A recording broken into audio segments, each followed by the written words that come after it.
acciones y prácticas de enseñanza, los equipos directivos pueden considerar tres cuestiones centrales: el entorno educativo, la organización del trabajo en el aula y las consignas de trabajo. Para desarrollar esta propuesta, nosotras elegimos el eje la organización del trabajo en el aula y el aspecto o principio formular tareas de aprendizaje con sentido para los alumnos, creando espacios y tiempos para explicitar los propósitos de la tarea. El enfoque de aulas heterogéneas estimula la utilización de diferentes marcos organizativos. Según el propósito y el tipo de desafío planteado a los alumnos, puede haber momentos de trabajo con todo el grupo, áreas individuales o en parejas, así como consignas para resolver en pequeños grupos.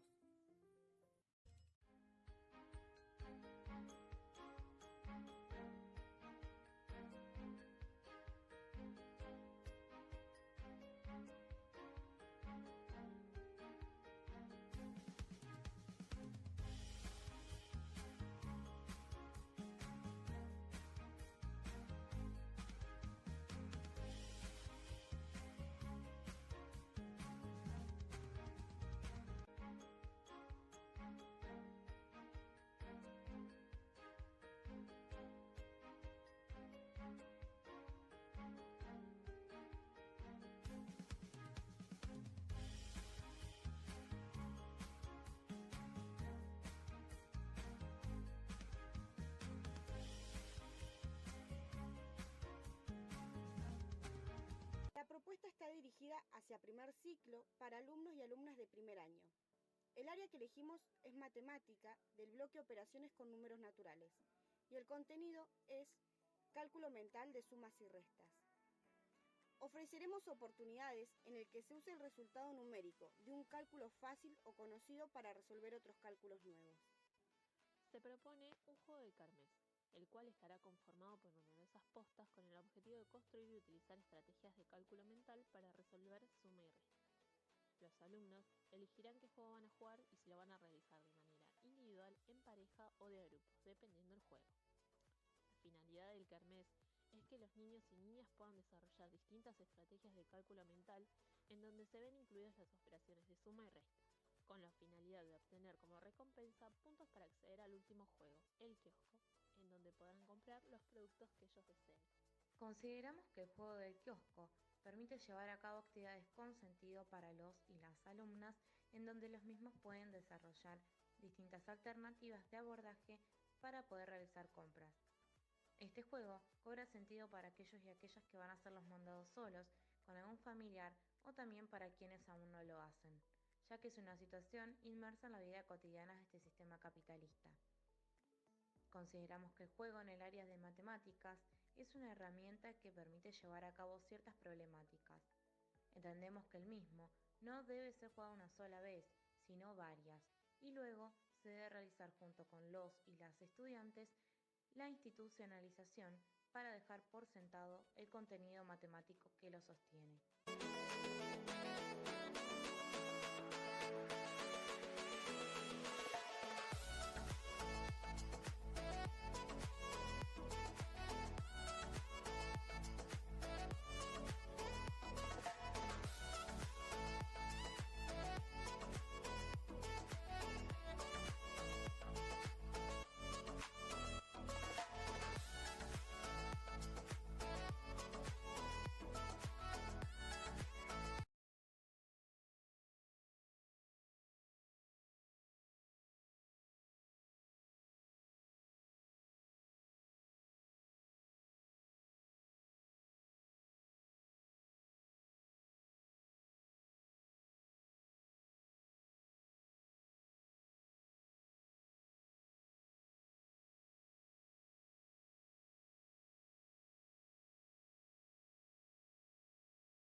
uno de los trabajos docentes a desarrollar dentro de las aulas heterogéneas es la de ofrecer o alentar a los alumnos la búsqueda de información, para que de este modo se llegue a lograr una tarea de aprendizaje. Siempre se debe partir o se debe considerar el contexto. Es justamente por esto que es importante que el docente no solamente diseñe el espacio físico, sino que también debe tener en cuenta la organización que se dará dentro del aula. Lo que nos lleva a hablar de las buenas rutinas. Los alumnos al momento de entrar al aula, con la implementación de las rutinas, ya saben qué es lo que tienen que hacer, cómo es que lo tienen que hacer y cuándo es el momento en que esto tiene que ser hecho. Nos va a permitir que el ambiente de trabajo sea más ameno, pero también es una muy buena herramienta para poder trabajar la autonomía de los estudiantes. Para la creación de un contrato de trabajo es clave que se establezca una negociación entre todos los elementos que constituyen el aprendizaje, supervisado por el contrato. Como también es esencial que el docente a la hora de programar tenga en consideración el enfoque del tiempo de trabajo que posibilita a los alumnos lograr el aprendizaje de manera adecuada. Deben de generarse momentos para todo. Se tiene que generar un momento para escribir, un momento para escuchar, un momento para escribir en solitario, otro momento para pensar, otro para compartir, intercambiar ideas, etc. Tenemos en consideración que las aulas son heterogéneas, pero incluso hoy en día, tras casi 2 años de pandemia, la heterogeneidad dentro de las aulas es todavía más marcada. Las rutinas no van a ser adquiridas de la noche a la mañana. Uno como docente no puede esperar conocer un grupo y que a la semana nuestros estudiantes ya sepan qué es lo que tienen que hacer, el modo en que nos gustaría que trabaje, porque simplemente es algo que no va a suceder. Solamente van a ser incorporadas a través de la práctica. Sin embargo, es fundamental que el estudiante sea una parte activa a la hora de la creación de las mismas. El docente, en primera instancia, sí va a proponer, pero con el pasar del tiempo, los estudiantes también deben de poder hacerlo. Lo mismo sucederá con los modos de trabajo que mencionaremos a continuación. Estos son considerados como acuerdos de contrato de trabajo. Surgieron por primera vez en Francia entre los años 1957 y 1972. Es en este entonces que los estudiantes fueron los encargados de preparar con antelación el curso, diseñar ejercicios, estrategias de aprendizaje, autoevaluaciones individuales y recíprocas, como también las prácticas. Además, a lo largo de todo el ciclo escolar, por pequeños grupos los estudiantes tenían la posibilidad de poder acercarse a la dirección y hablar justamente con el director sobre aquellas cuestiones que les interesaba, como lo fueron los contenidos, el control de los conocimientos y también la asistencia a la clase. Incluso fueron capaces de negociar contratos para regular las asistencias y decidieron sustituir los exámenes por una evaluación continua. También tuvieron la libertad de poder escoger qué materias de estudio cursar e incluso de proponer un tema de investigación en las empresas. Es primordial que los contratos de trabajo presenten un consentimiento mutuo. Sin embargo, sí se espera que esto se dé, pero muchas veces no sucede así, porque para el estudiante puede ser un tanto difícil el rechazar qué es lo que su docente le dice. Como también es difícil que un estudiante apenas conoce a un profesor diga, bueno, a mí me parece que la mejor manera en la que podríamos trabajar es esta. A mí me parece que quizás tendríamos que poner un poco de énfasis en esto, ya que es muy poco probable que esto suceda. Como mencionamos anteriormente con las rutinas, es el docente quien toma la iniciativa y quien propone primeramente. Pero con el pasar del tiempo, el estudiante debe de ser incorporado. Se debe generar una especie de negociación entre estudiante y profesor sobre cuál va a ser el contrato de trabajo que van a manejar. Favorecer y planificar momentos de intercambio entre los estudiantes. Este ítem también me gustaría relacionarlo con nuestro tema de la planificación. En nuestra clase apuntamos a que los niños laboren en grupos. No todos van a hacer la misma actividad como mencionó Andrea hace un momento atrás, sino que se los va a dividir en grupos. Algunos van a hacer la experiencia, otros la van a observar, otros van a tomar notas. Y después, una vez que finalicemos con esta experiencia y con esta actividad propuesta, serán ellos quienes podrán intercambiar de manera oral lo realizado por cada uno. También otra cuestión, otro aspecto que se tiene que tener en consideración que menciona el texto es la de promover agrupaciones flexibles. Es importante que haya un intercambio de roles dentro del grupo. Los niños que en esta clase realizaron la experimentación, en la otra harán la observación, y así sucesivamente. El docente debe promover y apuntar a que no se queden en el mismo rol todo el tiempo, ni que todas las clases se desempeñen siempre dentro de las mismas actividades, debido a que el cambio es fundamental para que puedan mejorar todas sus capacidades, tanto de dibujo, de escritura, de observación, de experimentación, entre muchas otras. Considerar la realización de los contratos pedagógicos. Es fundamental que la creación de estos contratos se den en conjunto, pero también es fundamental que los contratos pedagógicos sean revisados periódicamente. Uno no puede hacer un contrato pedagógico a principio de año y no revisarlo hasta que el ciclo escolar terminó, sino que esporádicamente tienen que ser revisados, se los tiene que volver a retomar, se tienen que fijar, bueno, quizás esto está funcionando, lo podemos dejar así, esto, bueno, no está funcionando tanto, podríamos hacer algunos cambios, unas mejoras, esto lo sacamos, esto lo agregamos, hacer una negociación constante entre docente y grupo para ver qué es lo que realmente funciona y qué son esas cosas que tendríamos que cambiar o quizás abordarlas de otra manera. Las consignas auténticas y significativas. En este enfoque educativo, las consignas de trabajo que los docentes les ofrecen a sus alumnos ocupan un lugar central, no solo por el contenido de la propuesta, relevante, significativa y desafiante, sino porque, al ser explícitas, estar escritas y contemplar actividades con sentido, contribuyen al desarrollo de la autonomía de los estudiantes. Es necesario por este motivo proponer consignas que estimulen la expresión personal de los alumnos por medio de una variedad de desempeños, orales, escritos y de actuación o acción. Sin embargo, también tienen que contemplar la oportunidad de escuchar y compartir las expresiones de los compañeros. Desde un punto de vista didáctico, las consignas son las que posibilitan el desarrollo de las actividades de aprendizaje, a las que consideramos, siguiendo a 10x10, como instrumentos para crear situaciones y abordar contenidos que permitan al alumno vivir experiencias necesarias para su propia transformación. Una consigna entonces debe ser auténtica, es decir, demandar una tarea que tenga sentido para el sujeto que la realizará y le permita aprender en una situación lo más cercana posible al grado óptimo de incertidumbre, aquel nivel que lo desafía pero no lo paraliza. Vamos a nombrar algunas de las características más relevantes que deben considerarse para la formulación de las consignas auténticas y significativas, que le permitan al alumno desempeñar un papel activo en la apropiación y creación de los nuevos saberes. Que los desafíen a utilizar distintas fuentes de información y variedad de recursos, que posibiliten una variedad de respuestas correctas, que sean relevantes para el universo de los alumnos con sus intereses, conocimientos, sentimientos y vivencias personales, que permitan establecer relaciones con los conocimientos previos, que estén ancladas en un contexto, creando un encuadre que permita incluir en él los elementos particulares y limitar el campo de lo posible para la resolución de la consigna, que posibiliten la autoevaluación y la reflexión, para que el alumno pueda pensar tanto acerca de los procesos como del producto de su aprendizaje, que planteen al estudiante la necesidad de programar y organizar su propia tarea, que permita al alumno elegir modos de trabajar como también procedimientos, recursos, es decir, que el alumno logre ser un alumno crítico y logre su autonomía. Que el tiempo de trabajo sea variado, o sea, que pueda demandar distintos periodos para su realización, más allá de una clase.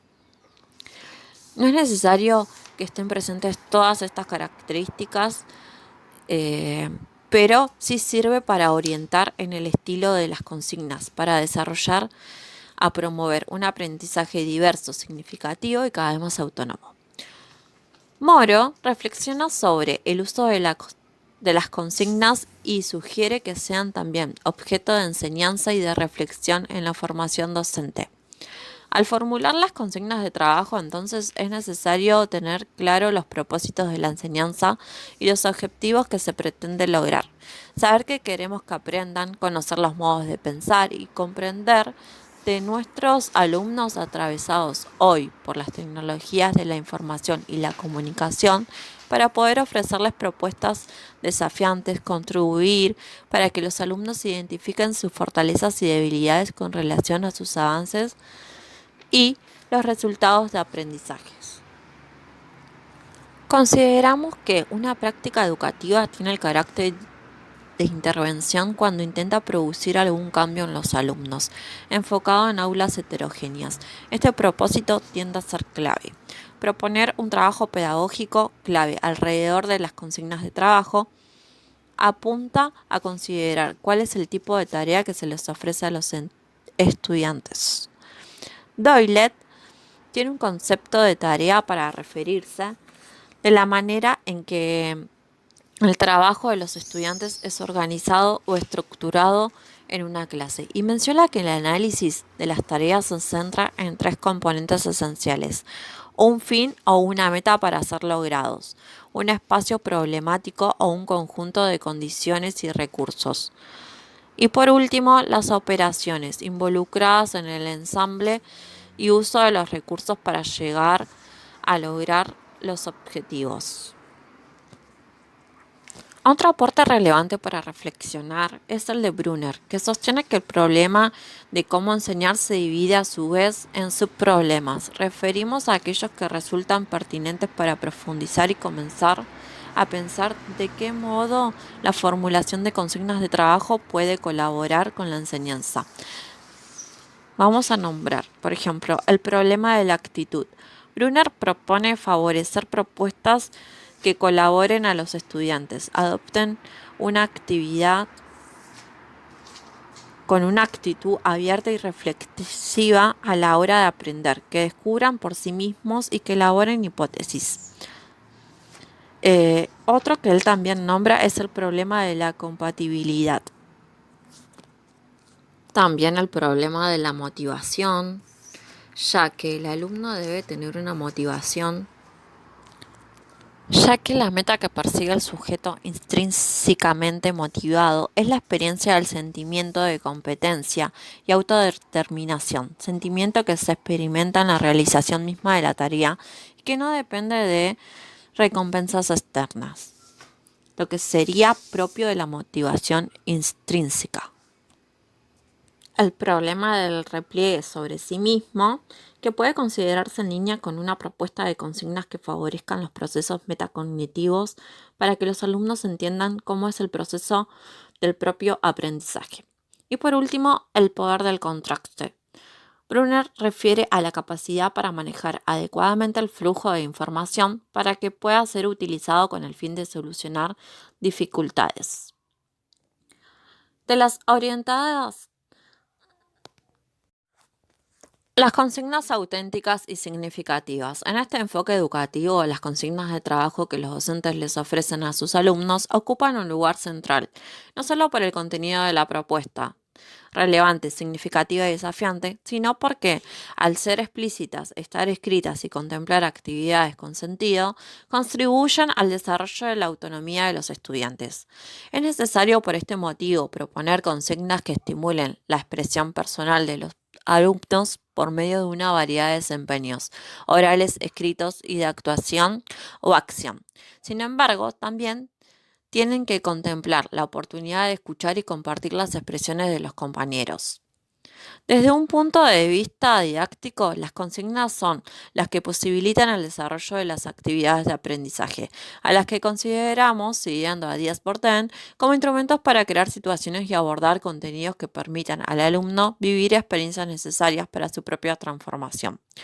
Una consigna entonces debe ser auténtica, es decir, demandar una tarea que tenga sentido para el sujeto que la realizará y le permita aprender en una situación lo más cercana posible al grado óptimo de incertidumbre, aquel nivel que lo desafía pero no lo paraliza. Vamos a nombrar algunas de las características más relevantes que deben considerarse para la formulación de las consignas auténticas y significativas, que le permitan al alumno desempeñar un papel activo en la apropiación y creación de los nuevos saberes. que los desafíen a utilizar distintas fuentes de información y variedad de recursos, que posibiliten una variedad de respuestas correctas, que sean relevantes para el universo de los alumnos con sus intereses, conocimientos, sentimientos y vivencias personales, que permitan establecer relaciones con los conocimientos previos, que estén ancladas en un contexto, creando un encuadre que permita incluir en él los elementos particulares y limitar el campo de lo posible para la resolución de la consigna, que posibiliten la autoevaluación y la reflexión, para que el alumno pueda pensar tanto acerca de los procesos como del producto de su aprendizaje, que planteen al estudiante la necesidad de programar y organizar su propia tarea, que permita al alumno elegir modos de trabajar como también procedimientos, recursos, es decir, que el alumno logre ser un alumno crítico y logre su autonomía. Que el tiempo de trabajo sea variado, o sea, que pueda demandar distintos periodos para su realización, más allá de una clase. No es necesario que estén presentes todas estas características, pero sí sirve para orientar en el estilo de las consignas, para desarrollar a promover un aprendizaje diverso, significativo y cada vez más autónomo. Moro reflexiona sobre el uso de las consignas y sugiere que sean también objeto de enseñanza y de reflexión en la formación docente. Al formular las consignas de trabajo, entonces, es necesario tener claro los propósitos de la enseñanza y los objetivos que se pretende lograr. Saber qué queremos que aprendan, conocer los modos de pensar y comprender de nuestros alumnos atravesados hoy por las tecnologías de la información y la comunicación para poder ofrecerles propuestas desafiantes, contribuir para que los alumnos identifiquen sus fortalezas y debilidades con relación a sus avances y los resultados de aprendizajes. Consideramos que una práctica educativa tiene el carácter de intervención cuando intenta producir algún cambio en los alumnos, enfocado en aulas heterogéneas. Este propósito tiende a ser clave. Proponer un trabajo pedagógico clave alrededor de las consignas de trabajo apunta a considerar cuál es el tipo de tarea que se les ofrece a los estudiantes. Doylett tiene un concepto de tarea para referirse de la manera en que el trabajo de los estudiantes es organizado o estructurado en una clase y menciona que el análisis de las tareas se centra en 3 componentes esenciales: un fin o una meta para ser logrados, un espacio problemático o un conjunto de condiciones y recursos. Y por último, las operaciones involucradas en el ensamble y uso de los recursos para llegar a lograr los objetivos. Otro aporte relevante para reflexionar es el de Brunner, que sostiene que el problema de cómo enseñar se divide a su vez en subproblemas. Referimos a aquellos que resultan pertinentes para profundizar y comenzar a pensar de qué modo la formulación de consignas de trabajo puede colaborar con la enseñanza. Vamos a nombrar, por ejemplo, el problema de la actitud. Brunner propone favorecer propuestas que colaboren a los estudiantes, adopten una actividad con una actitud abierta y reflexiva a la hora de aprender, que descubran por sí mismos y que elaboren hipótesis. Otro que él también nombra es el problema de la compatibilidad. También el problema de la motivación, ya que el alumno debe tener una motivación, ya que la meta